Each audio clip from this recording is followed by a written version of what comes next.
Hello everyone, welcome to today's story. Diep thought she could finally enjoy the peace of her quiet countryside life. But that peace is more fragile than ever. Darkness still lurks in silence. Someone is watching, shadowing her every step, like a cold shadow waiting for the moment to strike. What do you think James will do to protect Diep? Share your thoughts in the comments below, and don't forget to like and subscribe so we can continue this journey together. In the pure morning light, the first rays of sun spread across the crystal clear stream. Diep bent down to wash her face. The cool water awakened her senses. On her shoulder, the empty basket swayed gently with each step, blending with the soft whisper of the wind.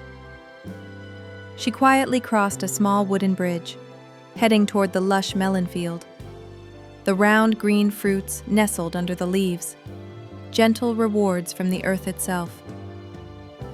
Diep lifted each one with care, a faint smile blooming on her lips, her eyes shimmering with a quiet, genuine joy. Amid the endless green, the small figure of the girl seemed so peaceful, so pure.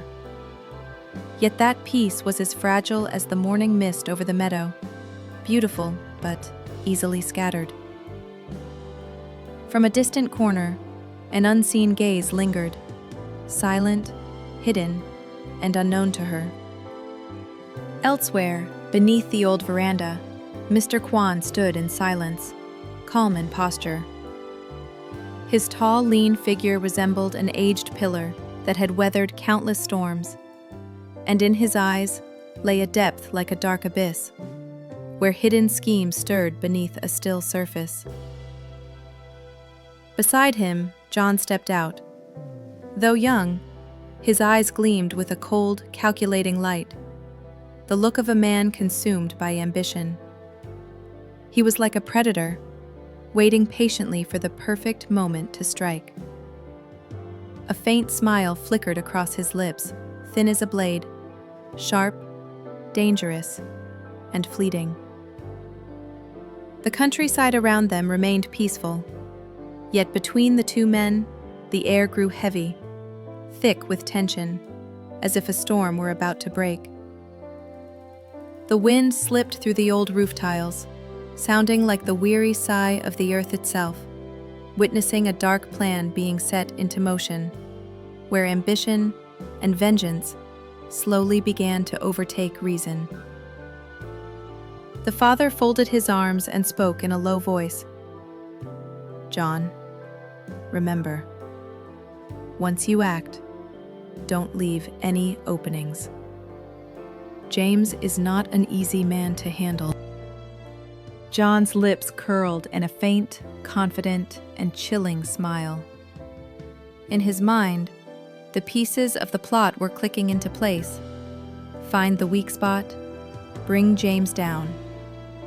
This chance, he would not let it slip. He lifted his head, meeting his father's gaze to assert his resolve. "I know what I'm doing. I will not fail." The father was silent for a moment. Doubt flickered across his face, then softened into reluctant assent.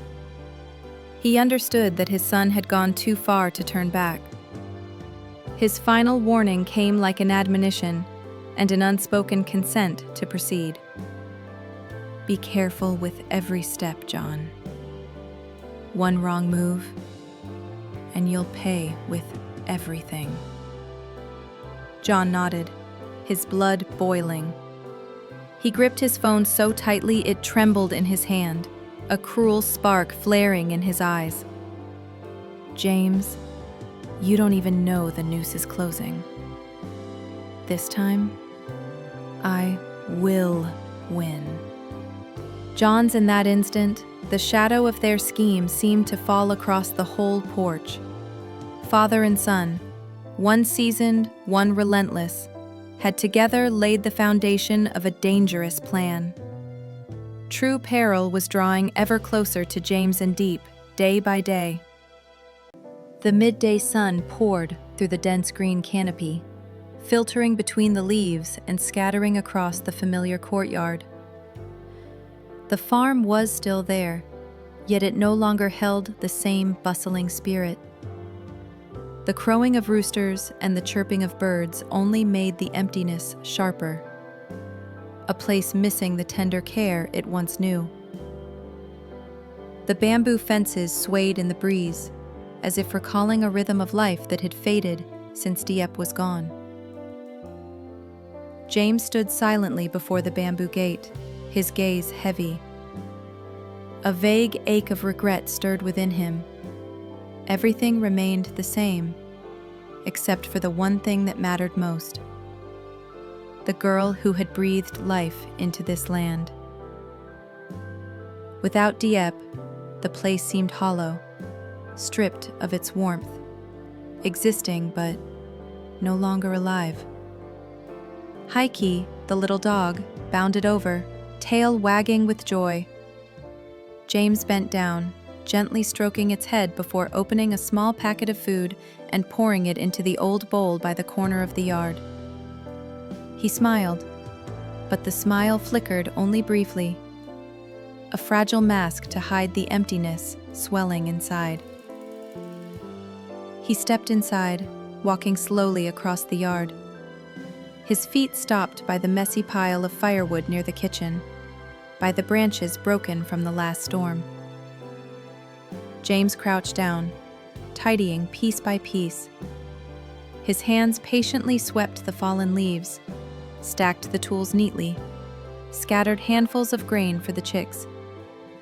Their tiny chirps as they ran after him softened the silence for a moment, but only deepened his longing for Diep, the one who once cared so gently for every small corner of this place.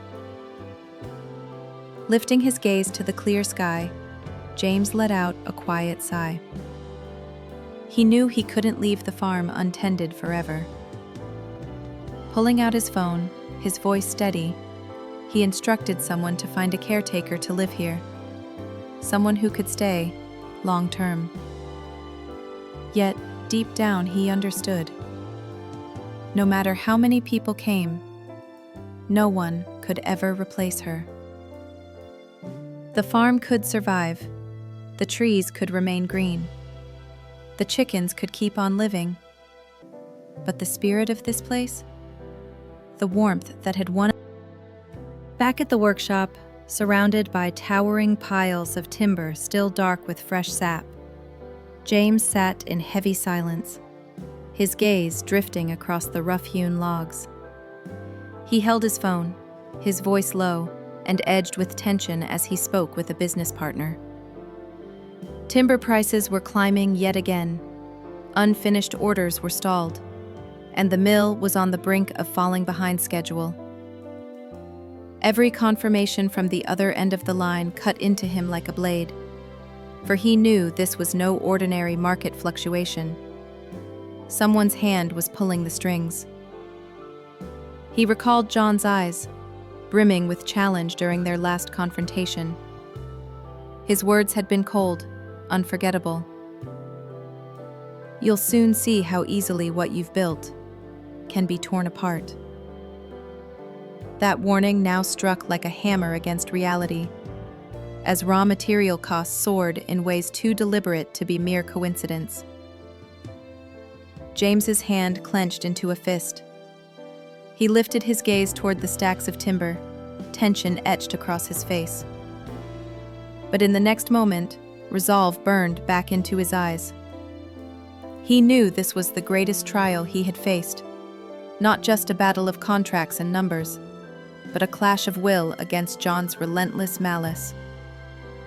And yet, what weighed most on James's heart was not the financial strain or business deadlines. It was Diep. He knew she still spent her days in the fields, harvesting bundles of greens and squash, carrying them to the village market. To anyone else, it was nothing more than simple, ordinary work. But to James, each errand carried hidden dangers. With John's men scattered like shadows, It would take only the smallest misstep for Diep to become their target. Diep, of course, had no idea. The girl still carried a smile as pure as the morning sun, blending innocently into the simple rhythm of the village market. Amid the bustle of buyers and sellers, she chattered cheerfully with the familiar women around her. Her hands moved swiftly, bundling greens, wrapping squash, her eyes sparkling with quiet joy each time her hard work was appreciated.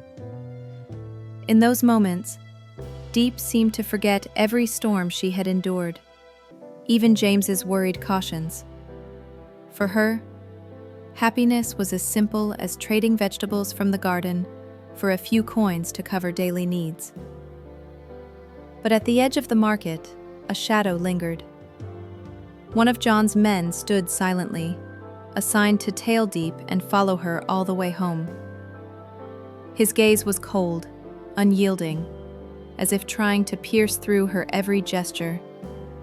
He made no move, only watched, like a predator biding its time, stalking prey in the wide-open fields. As dusk fell, Diep left the market, her steps light along the familiar dirt road. Green paddies stretched out on either side, her indigo dress fluttering gently in the breeze. She lifted her face to the wind, drawing a deep breath, her heart swelling with a fleeting peace. But she never knew. Behind her, that dark figure still trailed each step, silent and patient. Not far, just close enough to study her every move. At that same hour, elsewhere, John sat in a dimly lit room. Beside him, his aging father, the man who had always stood behind him. A thin smile curled on John's lips, his eyes narrowing with a gleam of cruel satisfaction. His finger tapped steadily on the armrest, each beat like the knock of fate itself. He tilted his head, voice low and deliberate, laced with calculation. The plan is unfolding. Soon, James will have nothing left in his hands. His father merely nodded, eyes as ruthless as his son's, a silent seal of approval.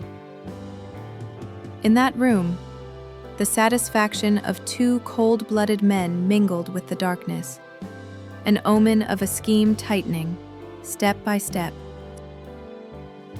Meanwhile, far away, James sat in the middle of the lumberyard, surrounded by stacks of unfinished work. He suddenly looked up, his brows knitting together. A chill of unease slipped in, like a cold draft seeping through the cracks of a door. His heart tightened, heavy with a foreboding thought. The fragile peace surrounding Diep was more vulnerable than ever. Liệu xem có kịp đến bên để bảo vệ Diệp trước khi chiếc bẫy của Sâu hoàn toàn sẽ chặt. Bạn nghĩ điều gì sẽ xảy ra tiếp theo? Hãy chia sẻ suy nghĩ của bạn dưới phần bình luận và đừng